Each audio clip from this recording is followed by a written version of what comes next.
Players. Players. Player's own. Player's own. Player's own voice. Player's own voice. It's Player's Own Voice, a podcast from CBC Sports.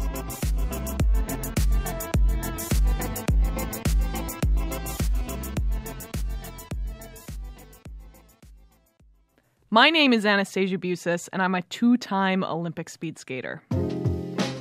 Desiree Scott is a two-time Olympic soccer player who has also had the privilege of bringing home 2 Olympic bronze medals.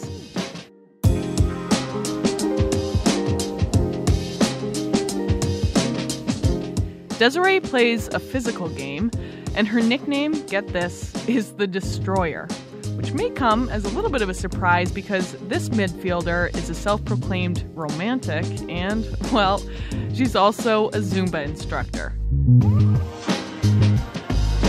She's a full-time beauty and definitely the best dancer that we've had on the Player's Own Voice podcast. Girl has a huge heart and big dreams of bringing home hopefully another Olympic medal and a World Cup to Winnipeg. Let's get at it.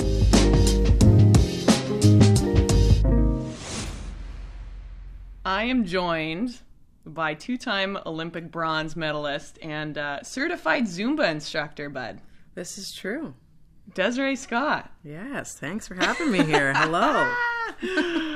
Obviously, two-time Olympic bronze medalist in the Canadian women's national soccer team, but are you just going to go the way of the Brazilians and just go by Desiree? No. What's it with that? Just it's like Cher or Madonna or Prince, just the one name. I think you've got to have a pretty solid, cool name to just have one. Yeah, you do though. I mean, it doesn't do it for me. Just Desiree Scott rings more of a bell for me. All right, Desiree Scott. No, not just Desiree. No. How are you doing? I'm doing okay, thank you. How are you? I'm really good. I'm happy to be in Ottawa. I'm excited to watch you guys play. First and foremost, though, I want to get down to the good stuff. How did you become a Zumba instructor? And I did I did a Zumba class once, and I was I thought I was a good dancer. Zumba, it's not about the moves. It's just about feeling the music. So you don't actually have to know the choreo. You just got to let loose. It's a good exercise. You have good music on. I love to dance, so... if I wasn't a soccer player, I would have loved to have been a backup dancer for Usher or something. Oh, yeah, that would have been my Usher. scene. You'd be living in Atlanta though. ATL. It's on my bucket list of places to go. But yeah, no, Zumba just destroyed my hopes and dreams though, because at 11 p.m. with a strobe light, I'm man, I can't believe I'm so good at dancing with no formal training, and then when you do it at 10:30 in the morning on a Sunday, it's the worst. Yeah, I mean, there's a lot of mirrors and you're just seeing yourself, but it's all about the fun for me. How are you feeling? I'm doing okay. You're a little sick right now, though? I got a wee bit of an ear infection happening. Oh, God, the worst. I've lost hearing in my right side, but other than that, left side, strong side, I think that's what they say, so... left side's definitely my strong side. I can't turn right being a speed skater. First and foremost, this isn't first and foremost. This is about the third point I needed to make, though. But how did you get the nickname The Destroyer? Yes, it's a good nickname, I think. Are you in the WWE? Is that on your Tinder profile? I wanted to have a pink cape that would come out when I come out of the dugout. But no, I just I love a good tackle. Definitely don't shy away from it. It's sort of my bread and butter. And it was just a tournament we had, and our old coach John Herdman had just had some interviews, and he said, she's destroying them out there, and boom, it stuck. AKA D. Scott the Destroyer. D. Scott the Destroyer. Yeah. Could be worse nicknames. I enjoy it. Yeah. Do you lead with that, though? When you shake someone's hand, you're hey, D. Scott the Destroyer. I say, hi, I'm the Destroyer. My voice changes. Yeah. No. I'm two totally different people. Off field, I'm the sweetest. Softy, but on field, I become someone else. Self-proclaimed sweetest, all right. People can vouch for me. No, but do you... When you tackle someone, are you yo, dude, sorry? Do you stop and you're sorry, that I didn't mean to step on your foot like that? I'd be so bad. I am so bad at soccer, but I would just be apologizing to everyone. No, I'm a super empathetic person, but those 90 minutes, I think it's just I'll kind of turn around quickly. If I turn around quickly and walk away, that's when I know I've maybe gone in a little too hard. Yeah. So maybe after the game, I'll give you a little extra pat on the back, but you got to just go for it, you know? Yeah. Even when you're like, so you play in the NWSL, obviously, for Utah. Yes. Love Utah. So when you're playing against them, though, like, you know, Canada States or Canada, Australia, or whoever, like, do you go not easier on those people, but you have like just a little bit more love for them? Should I? I don't know. Yes? I was an only child and an individual sport athlete, so don't ask me about teamwork or anything. Yeah, I mean, no matter who's out there, like obviously after the game you're friends and things are cordial, but I mean, when you're on the field, I think I don't think about the tackles. I think that's what makes it special is you just go in, you're fearless, and you don't really think about who you're up against. Mm-hmm, mm-hmm.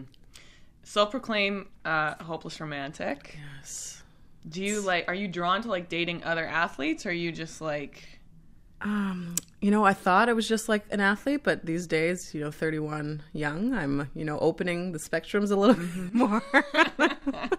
My horizons are broadening.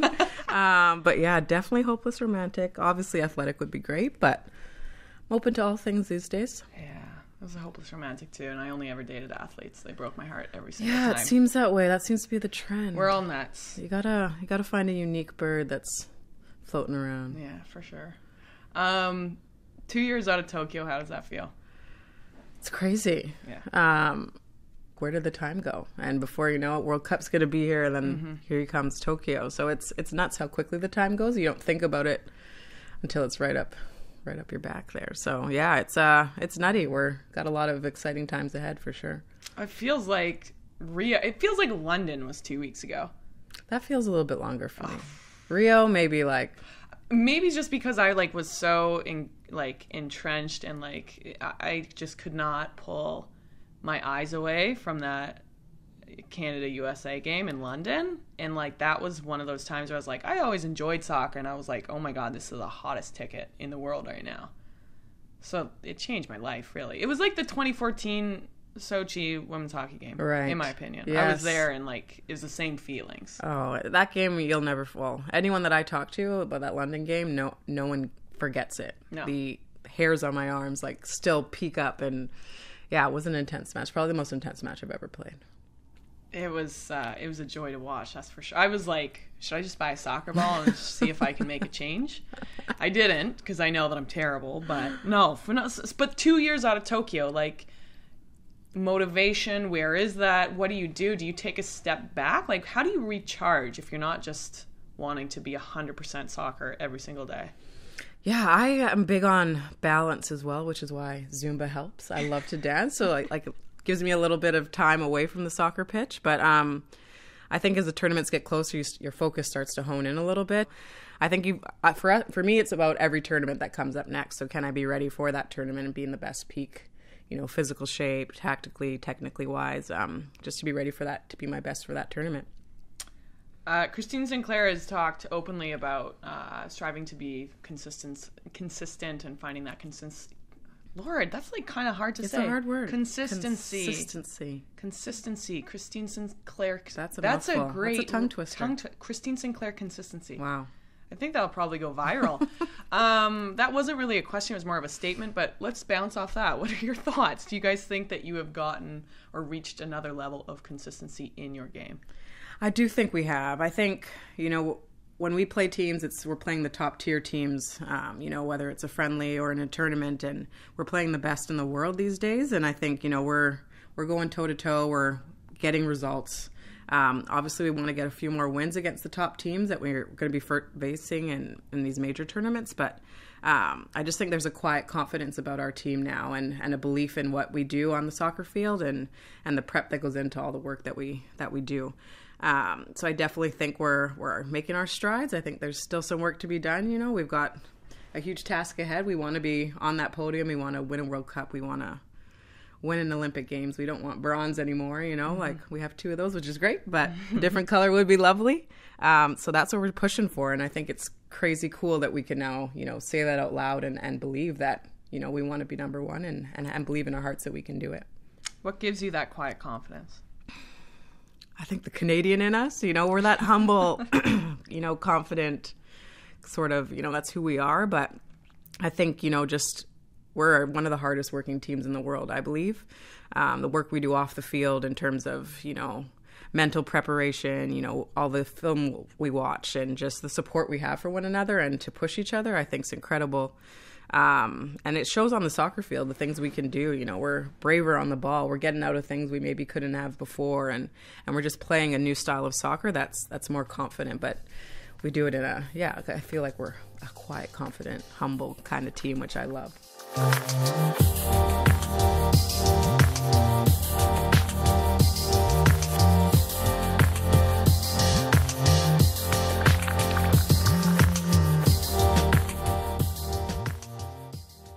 What's like one of those drills or conditioning exercises that you hate but you do to be like, I put the work in? Ew. Yeah, sometimes I wonder why I chose soccer, because I hate to run. It's nutty. Yeah, I don't like running. I mean, like a walk or a jog, fine. That's more my thing. But they give us like interval training, like a 30 seconds on, 30 seconds off is probably the like death of me. I'm a puker.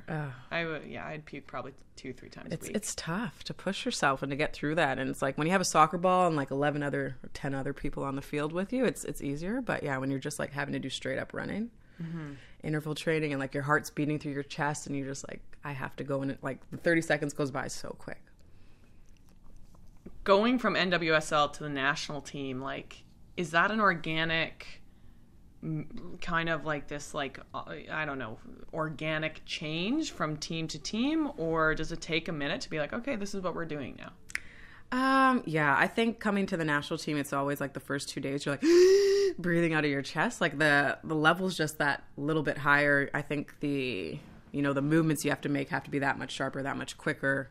And, you got the best in Canada all coming together. So the quality is much higher and the expectations are higher as well. So it's just the work, and then off the field stuff that we do, it's like, it's not just a training session. Like, we're doing a lot of meetings and tactical stuff. So it's a full day. And I think it's like physically draining, but also we do a lot of stuff off field. So it's mentally draining as well. So it definitely takes some time to kick in, but it's an amazing environment to be in.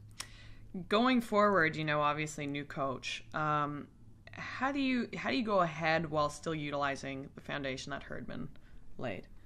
I think it's a nice transition with the new coach, having been our assistant before. There's not that complete drastic change of like, what is he going to do? What kind of like tactics does he want to have? I think we've all got a similar playing model, and a lot of what John has laid down is sort of the foundation that we're taking forward. And I think Kenneth just allows us a little bit of individuality and a lot more say in terms of what we want to do, and he really gets our opinions on things and tactics, what's working, what's not working. So there's been sort of, he's very similar in ways of leading that foundation, but allowing us to tap in and let him know what's great and what's not so much working for us. Growing up, you're a midfielder. So is David Beckham. Yeah. I'm 12 out of 10 gay, but like David Beckham to me is like probably the most gorgeous human being I've ever seen. He is a beauty. Yeah. He really is. Have you ever met him? I have not. All right, this is over. Everything was going to this. I know. Lead up question and I failed. I feel like you just have to run for like 10 kilometers a game. Like how much do you actually run then? Yeah, I think, I usually average like 10.5 to 11 is sort of where we're running. A lot of my running is like short 20 yard, 30 that's yards. Way harder though. Like I couldn't be a winger like running down those lines. I used to be, and it was like terrible. So I prefer the shorter, sharper stuff, but it's still, the side to side work is a lot. What could you like cross train playing tennis to help with that foot speed or what? Interesting. Serena Williams, what up? I know. Yeah, no, I've never played tennis, to be honest. Never Me tried. Neither. I watch it on television. I do. I have watched a couple games. Yeah. Did you meet Serena and Venus in the village? I have not met anyone like super cool. This is like one thing that I do kind of feel sorry for you guys, and I'm not even joking, is like the summer games are so much larger than the winter.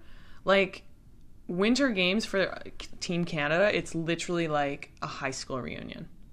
Like all we do is like watch each other compete, and then like enjoy beers after competing. Well, that sounds fun. Yeah, it's Yeah, lovely. But it's I don't great know if you times. guys get the same like opportunity to do that because you're probably playing everywhere. And Yeah, with us, like we get a couple days in the village prior to like the tournament starting, but like with soccer, you're in a bunch of different cities, and we don't actually stay in the village. So like the opportunity to meet like some of your fave celebs and athletes, you don't get that chance. Well, So you it's- probably wouldn't ask for a picture though. Anyway. I would be way too shy. Yeah, no, I'm not that I girl. never, Like I would stand there and I would hope, and I would maybe Yeah. follow them for like 100 meters. You but- would like strategically place yourself in like the food line and be like, Absolutely. "Oh, they got the pizza. I can do that too." Yeah, I'm too shy. I wish I could get the photos, but yeah. No, I agree. What's your favorite memory like off the pitch from the Olympics though? For me, like I'm half Jamaican, so I got to see Usain Bolt run his Yeah, 200 sick. meter final. I was in the nosebleed section, but I could still see. Nah, So yeah, that was pretty cool. second favorite memory. That's non-soccer related. Wow. Well, it could be soccer related. Yeah, I mean, winning your first Olympic medal is pretty special. I That's wouldn't something know, but That's something something you don't forget. I mean, yeah, you set out on a goal and a task. You're like, we're going to reach the podium, and to actually do it's pretty crazy. so you're and please yell at me if I'm wrong, but you're the only current player on the national team to go to school in Canada. I'm one of the few current. I might be the only current. I think you're the only current. You know what? You might be right. Yeah. Yeah. The University of Manitoba. Yeah, go Bisons. Wow, Bisons, rapping Manny, girl. That's right, on my back. That's so cool. So, like, what helped you make that decision when it's? I feel like the great majority go down NCAA. Yeah, it's definitely not the path most choose, especially Manitoba. But I rep my city proudly. Anyone that knows that about me. I am an extreme homebody, so got some offers to go to the States, and I didn't even entertain them at the time. Didn't go on any visits. I was like, no. And then the graduating year from high school, that's what the first year U of M got a women's soccer program. So they're like, it's perfect timing. And so I thought it was perfect. I could be at home with my family in the stands. It was just like, I didn't have to leave. In hindsight now, I wish I would have entertained maybe a few U.S. schools just to see, but I'm pretty proud that my journey has kept me through the Manitoba system, and I'm still where I am today. Yeah, and you give back a lot too. I try to, yeah.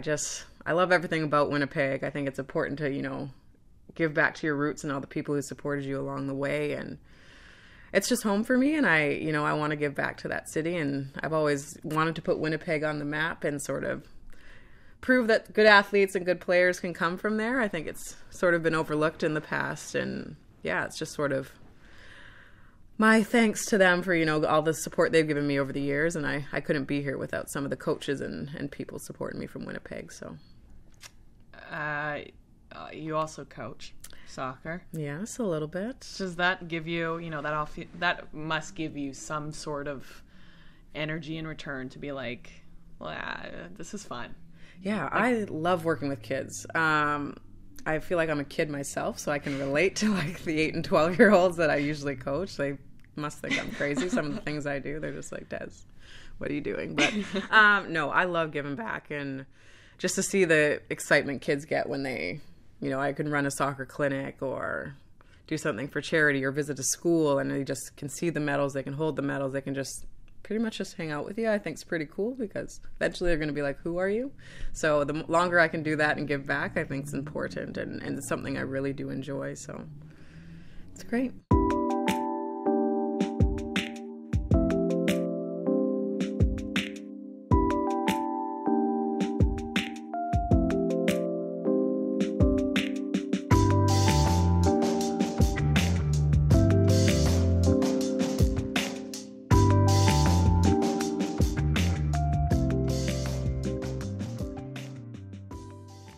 What is the single most important drill or skill that I need to acquire to up my soccer game? Wow. Knowing that my skill level's about 0.3 out of 10.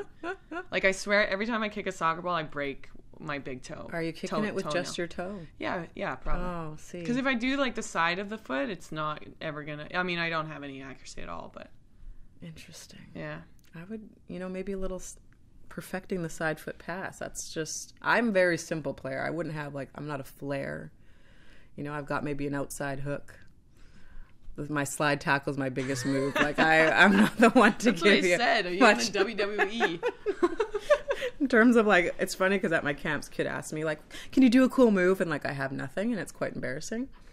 I'm like, why don't you show me what you can do? Yeah, that's cool. So I try to abort any focus on my skill, but yeah, I mean, just we don't need broken toes in soccer.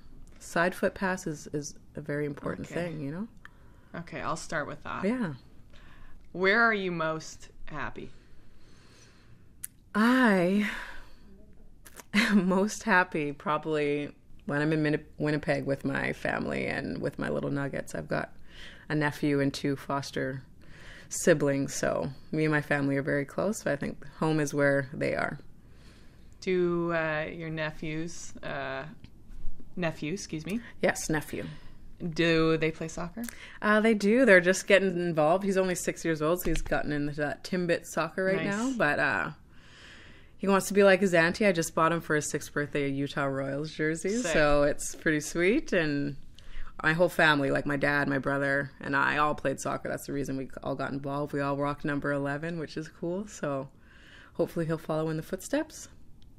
What's next? What's next for me? Yeah. Taking on Brazil and, getting that W first and foremost. And then, it's back to finish the Utah Royals season. World Cup qualifiers after that and just making sure we get the job done so that we can head to France in 2019. It's the next big focus. So, not even thinking about the Olympics quite yet? No.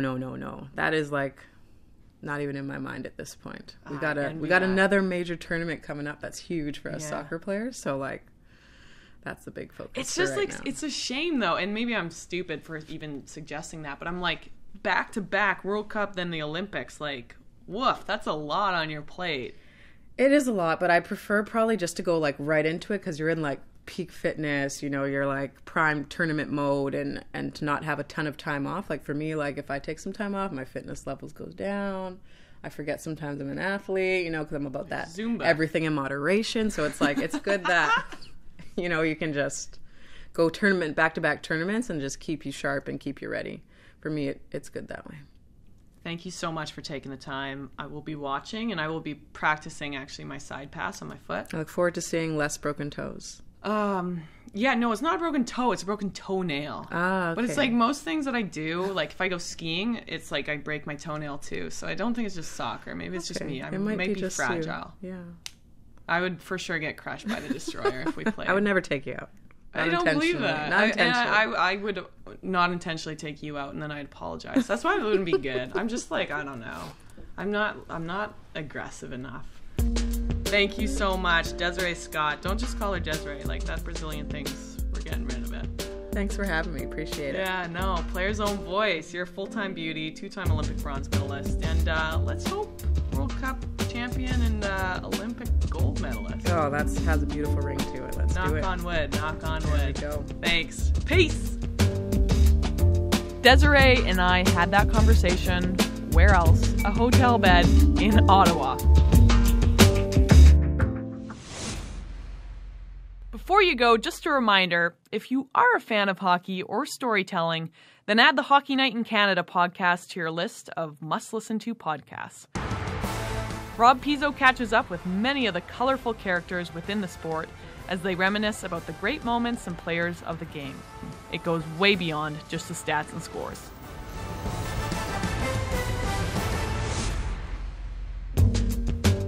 Player's Own Voice podcast is a CBC Sports production. Email your comments to us, playersownvoicepodcast@cbc.ca. Social media, #PlayersOwnVoice. I'm Anastasia on everything social. Our producer is David Giddens, and Graham McDonald is our sound mixer. Thanks for listening.